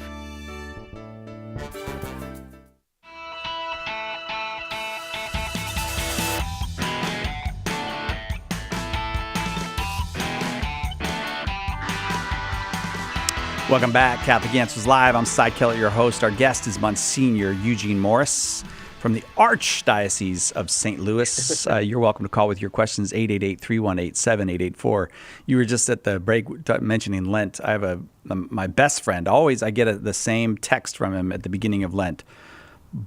Blessed struggle, or sometimes he writes joyful struggle. And it is a struggle, isn't it, to get through Lent? It is a struggle, and I think I have to remind myself that sometimes the struggling, I mean, obviously we're entering into disciplines, but sometimes our focus is on the fulfillment of the disciplines, and we lose sight of the fact that sometimes even when we fail, getting ourselves back on track is also part of the beauty of the process and the journey to the cross. So it's all good. Yeah. It's all good. It is, yeah. But it's if Christ struggled, as he did under the cross, right, then why should we not expect to? Exactly. It's Ask a Priest. Let me just look and see how many lines we got. Two lines remain open. So if you want to get on the line and ask, you're welcome to call 888-318-7884, 888-318-7884. Going to Cincinnati. Nope. Am I going? That just changed at the very moment I was saying. Going to Kansas, which is near Cincinnati. Logan, watching on YouTube. Logan, go ahead with your question for Monsignor Morris. Yeah, sure. Thanks, guys. So just a quick background to put my question in context. So I'm a Protestant, but I want to go to Mass in my parish for the first time this Sunday, but my question stems from this past summer. I was a camp counselor at a summer camp, and they had various religious services there for the counselors and the other campers there. But I ended up spending most of my free time with the Catholic staff members at the camp. And the two priests that they had there that were conducting the daily masses also had weekly evening Q&A sessions for the staff members on their back porch. And one thing that I was surprised to discover is that there's a huge disagreement amongst a lot of Catholics over the traditional Latin Mass and Novus Ordo. And I was hoping that you could explain to me, or at least put into a little more context, why this is such a heated issue amongst some Catholics, because some of the discussions got rather heated. Welcome to the Catholic Church. So I was hoping you could maybe put into a little bit more context why this is gets so heated amongst some, because from an outsider's perspective, it seems maybe a little bit more trivial on the surface. Logan, thank you for that question. I'm kind of chuckling a little bit because my current assignment is I am the rector of a traditional Latin Mass community. And it's a question that we ask ourselves a lot of time. Why is there a lot of energy around this kind of conversation as to these two forms of the Holy Mass? So on one level, I'm not sure anybody can speak necessarily to the emotions that are surrounding one's connectedness to either the traditional Latin Mass or what we call to kind of colloquially the Novus Ordo or the New Mass. I can hazard I'll offer a couple of different insights that people have offered to me to maybe give some reason why. But before I do that, I will preface it by saying in the post-conciliar period, liturgy has become a very neuralgic issue. And there is a lot of emotion surrounded around liturgy itself. And therein, in one sense, lies part of the problem, because while we certainly want to have an affective experience when we are at the sacred mysteries, it isn't solely something about our emotions, meaning we don't go to Mass to be entertained. We don't go to Mass to solely have God answer our prayers, although he might.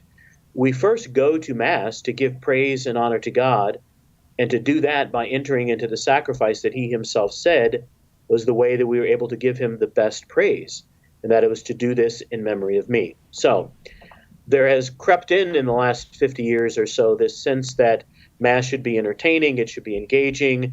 I just had someone tell me the other day, I don't go to Mass anymore because I don't get anything out of it. And I don't want to discount that, but if that's what your motivation is, then of course you're not going to necessarily get anything out of it because you're starting from a disadvantage, a wrong point. So that kind of a backdrop, I think depending on where you are in your journey, what your experiences have been, and people's experiences have been different.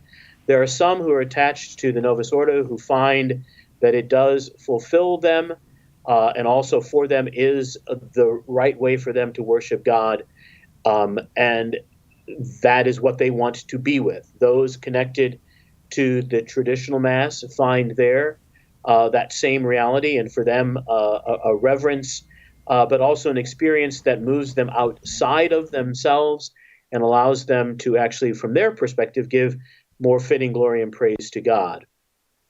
So, and then one final thought, then I'll pause to see if maybe any of that helped. What oftentimes happens that I think leads to maybe some of the tension you experienced is not so much the two Masses themselves, but to the communities that are oftentimes associated with them.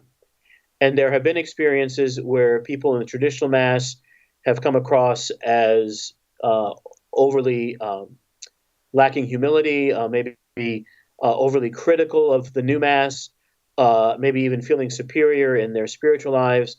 And so if anyone who has experienced that, or anyone who has experienced that and goes to the Novus Ordo, might then think about, well, the traditional Mass is connected to these people, and these people made me feel this way, therefore this Mass actually makes me feel this way, which actually is not the case, but that's what they actually experience. Conversely, people maybe coming from the Novus Ordo to the traditional Mass feel as if somehow they're being judged as kind of outsiders, or I've had people who've told me they've been called heretics and schismatics because they desire to celebrate the traditional Mass. So there's a lot of unfortunate name calling that I think is more associated with emotions surrounding it and not with the theology connected to the celebration of the Holy Mass. Does that help at all? Yeah, I think that helps put into a little bit more context. I will say sometimes the discussions, sometimes the people who really held to one view or the other, kind of how they frame the other type of Mass kind of always made me chuckle a little bit, because a lot of times I got the framing that almost like a Novus Ordo was a training wheels version of kind of entering into the Catholic Church from an outsider's perspective, because it was the first Mass that I got to see when I was working as this camp counselor, because they weren't doing it in Latin. I don't think they had a dispensation to do that. I think that's the term. But yeah, that it was just kind of a weird dynamic to kind of get to see these different framings. So yeah, that definitely helps. I just want to offer one exhortation to you. If as you go to Mass, and if it leads you by God's grace to become a member of the Catholic Church, maybe make some of this background noise in your own spiritual journey and not get caught up in that initially. It can be very discouraging as you're trying to work your way through living the beauty of the Catholic faith to be met almost immediately at the door with, vying, groups of people pulling you in each direction, when in truth, you're moving towards something that's going to unite you not only with them, but with God in a beautiful way. So, and I know that can be hard, but that would be my exhortation for you. And I'll certainly pray for you that your experience at Mass on Sunday really is spiritually fruitful for you. Thank you, Father. I appreciate that. You're welcome. God bless you. Thank you, Logan. Thank you very much for the call. The number is 888-318-7884. It's Ask a Priest this hour on Catholic Answers Live. You are welcome to call with your question. Let's go to Ava in Ontario, California, just outside of Los Angeles, watching on YouTube. Ava, we're glad you're here. Go ahead with your question for Father. Hi, thank you for taking my call. I'm actually not in California, I'm in Canada. That's the other Ontario. We call that the other Ontario. The real Ontario is in California. But you're okay, Ava. I remember you now because you've called sometimes before. Yeah, and you thought I was from California once before too. Ava, you don't have to say everything out loud, okay? Some stuff you can just keep to yourself. Oh, that's good. Keep him humble. All right, Ava, go ahead with your question for Monsignor Morris. Okay, thank you. I was wondering, is there a connection between the skull cap that the popes and the cardinals wear and the Jewish yarmulke, and what's the symbolism of the large hat that the Pope wears? So that's a good question. I know that the origins of the why can't I think of the name of this? The skull cap. The Zucchetto. Pardon me? The Zucchetto. Oh, thank you. Goodness gracious, drew a blank. Actually, for the Catholic Church has its origins actually back into medieval times, when monks would have received what was called tonsure, where there was a part of their hair that was cut off of their head as a sign of their commitment to the religious order that they entered. And in the wintertime, just out of practical order, they would wear something to kind of cover that up. And so if you notice, it kind of, the size of the Zucchetto is it sits kind of right on the kind of the top of the kind of the crown of the head, if you will. There might, and again, this is totally out of my purview. I have a good friend of mine who would know the answer to the question immediately because he knows everything about liturgical wear. But I do know that's the origins of the skull cap. And now primarily it's Pope, the Holy Father wears it, cardinals and bishops wear it. Although priests do have the right, if they were to exercise it, to wear a black one. Then you asked the question about the mitre. The mitre is part of the vesture of the bishop himself. Really only worn by bishops are what we would call, I don't want to get too far afield in this because all these questions, sometimes it can get a little bit more, what am I looking for? A little bit more specific than they need to be. But basically it's a sign of his authority that he wears liturgically along with his crozier, his ring, and his pectoral cross. All of these are various signs of the office that he exercises as bishop. So that would be the short answer to the mitre. Ava, make sense? Okay. Okay, thank you. All right. Thank you. Next time you call, I'm going to know you're in Canada. I swear that's going to happen, Ava. Okay. Wait, maybe it'll happen. I don't want to swear that it's going to happen. I give it a 50-50, Ava. All right, let's 50-50. Okay. I'll remember which Ontario you're in. Thanks very much for the call. Got to take a quick break. Right back with more Ask a Priest with Monsignor Eugene Morris right after this on Catholic Answers Live. There's only one Catholic Answers Live. We have a big problem. Our culture is dying, and souls are in danger of being lost. The answer is conversion to Jesus Christ in His church. St. Paul Street Evangelization is a Catholic organization, and we have hundreds of teams spreading the good news throughout the country. But we need your help. The harvest is great, but the laborers are few. Find out more and get involved today at streetevangelization.com. That's streetevangelization.com. I'm Jeanette DeMello, Editor-in-Chief of the National Catholic Register and co-host of Register Radio with Matthew Bunson. Join us every week as we talk with the Register's expert writers and editors about the news you need to know and offer authentic Catholic insights on the important stories that impact your life. Register Radio, every Saturday at 7 p.m. Eastern and Sunday at 11 a.m. Eastern, here on EWTN Global Catholic Radio.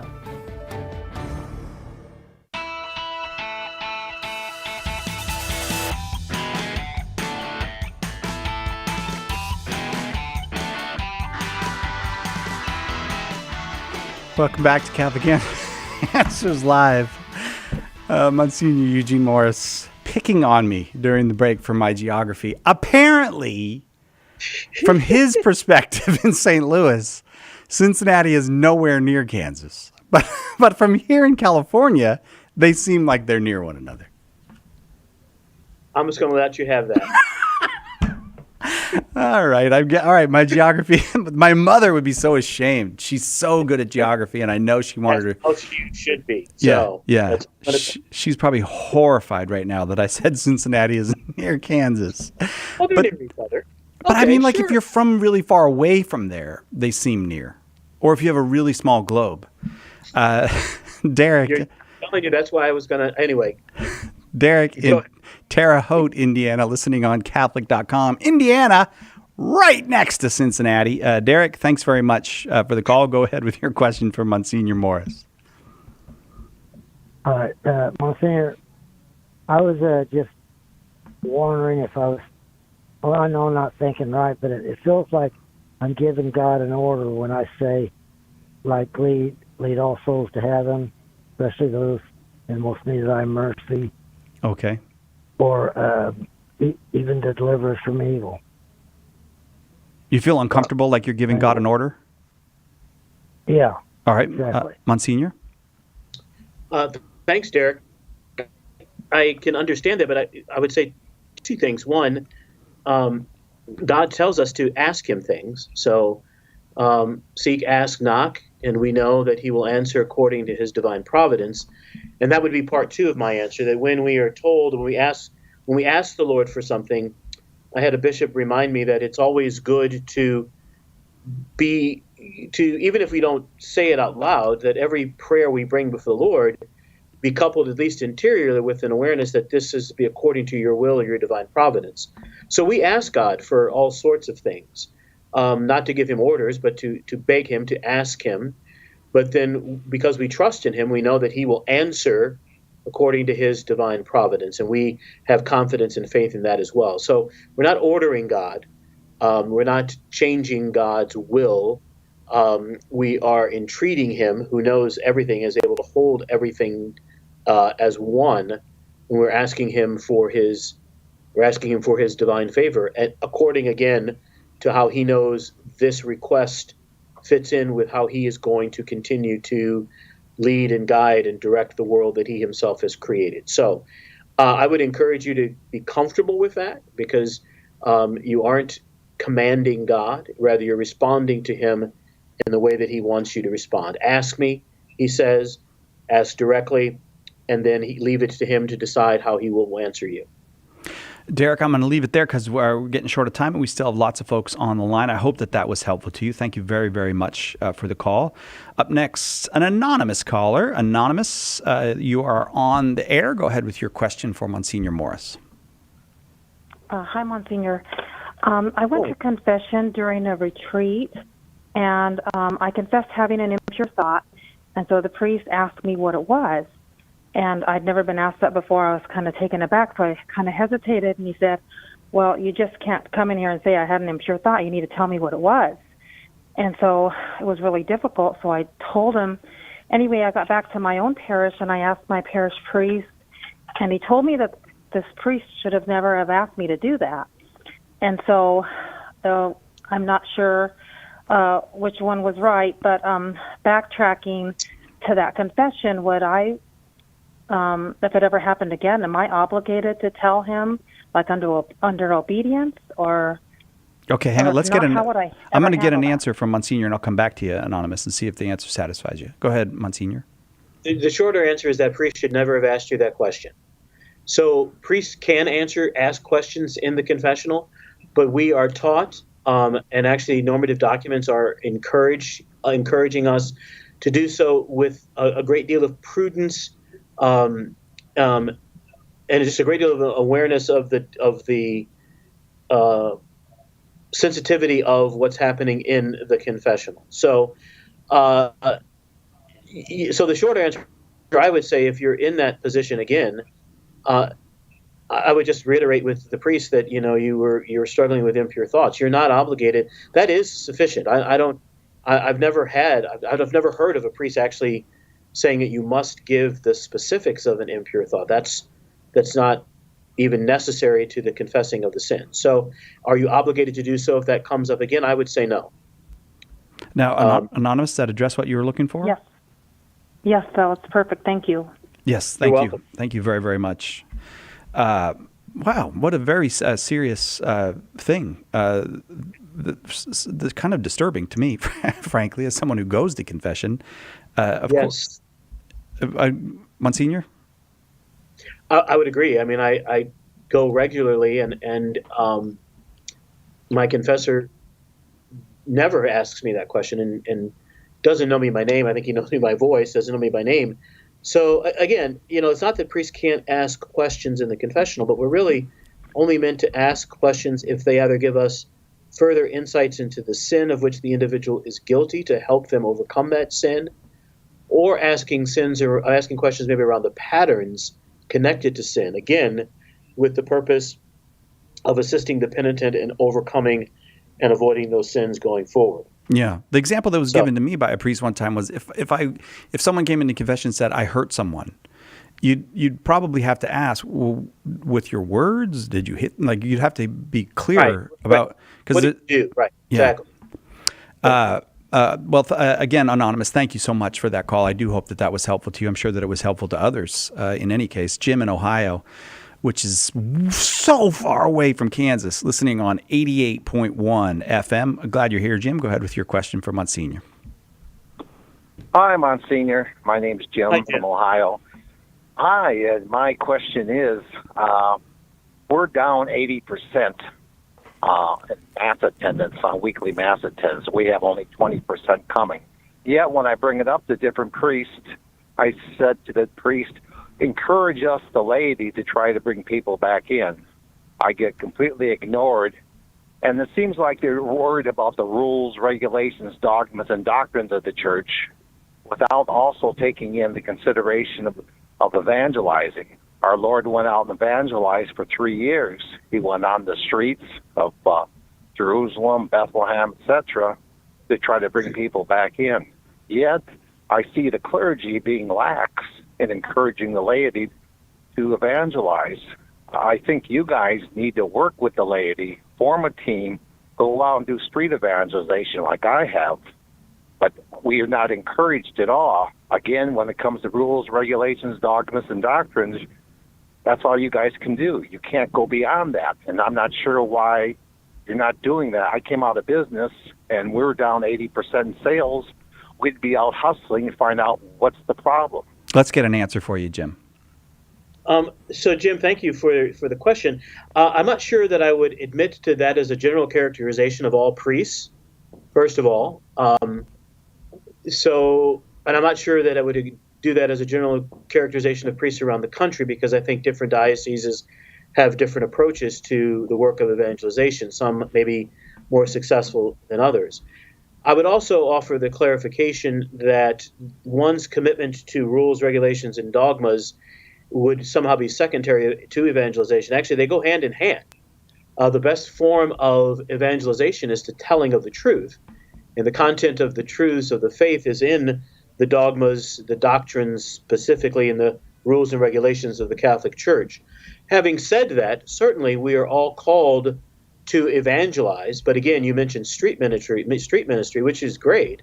I would say that would be just one way among many that evangelization can happen. Bringing people to church is another way, participating in RCIA. One of the best ways of evangelizing we know is by the manner in which we live our own Catholic lives, which then becomes an exhortation in the very act of living it for those who see us, who maybe are either in the church but away from the church, or aren't even Catholic themselves, to actually come and be a part of the church. So I get it. There needs to be more evangelization, but I think when we talk about that, it's a very wide topic with a lot of good different approaches. And I know in some dioceses have done an excellent job of finding a number of creative ways to bring people back to the faith and to get people to go out and proclaim the faith in a variety of different ways. Jim, I'm going to say thanks because I still have lots of folks on the line and just a few minutes left with Monsignor Eugene Morris. So thank you very much for the call. We're going to go to Mary in Boston, Massachusetts, just outside of Kansas City, listening on Catholic.com. Mary, thank you so much for the call. Go ahead with your question. It's east of the Mississippi. Oh, is it? Okay. All right. Thanks for clarifying. Okay. So I just have a question about Lord's water and holy water. So I was on retreat recently, and I woke up. I had yelled and woke myself up, and I blessed myself. Well, my roommate was awake, so she witnessed this. So she got her Epiphany water, and she blessed whatever. I went right back to sleep again. But in the morning we were talking about it, and I said, well, I had blessed the room with Lord's water before I went to sleep. And she says, Lord's water is not blessed. It's not a sacramental. You should use Epiphany water.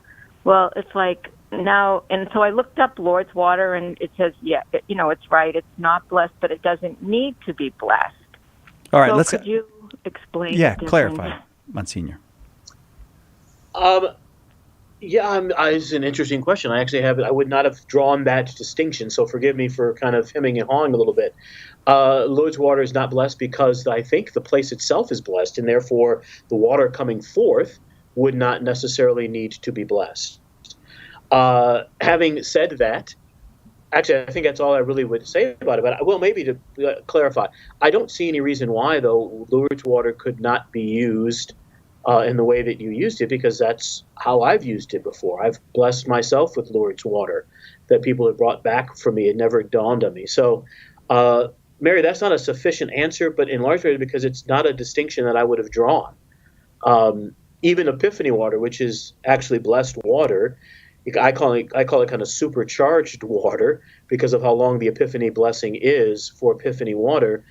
In the final analysis, they're all sacramentals. And their efficacy in one sense is connected to the individual who actually is using them, separate from the sacraments, which are effective in and of themselves. So the shorter answer is you continue using your Lord's water and you should be okay. Okay, Mary? Amen. Okay, All right. Thank you so very much. Thank you very, very much. Bye. Just for those who don't know, Lourdes, not referring to the Lord, but referring to Lourdes in France, where Mary appeared to Saint Bernadette back in the 1850s? 1860s, yeah. And it was actually a really good 60 Minutes episode about it. Father, I'm sorry, I forgot. May we have your blessing before we go? You may. May the blessing of Almighty God, Father, Son, and Holy Spirit descend upon you and remain with you forever. Amen. Amen. Monsignor Eugene Morris, our guest. I hope this is one of many more. It's just really nice to have you back on the show, Monsignor. It's good to be back. Thank you, and I hope so too. That does it for us. We'll see you next time, God willing, right here on Catholic Answers Live.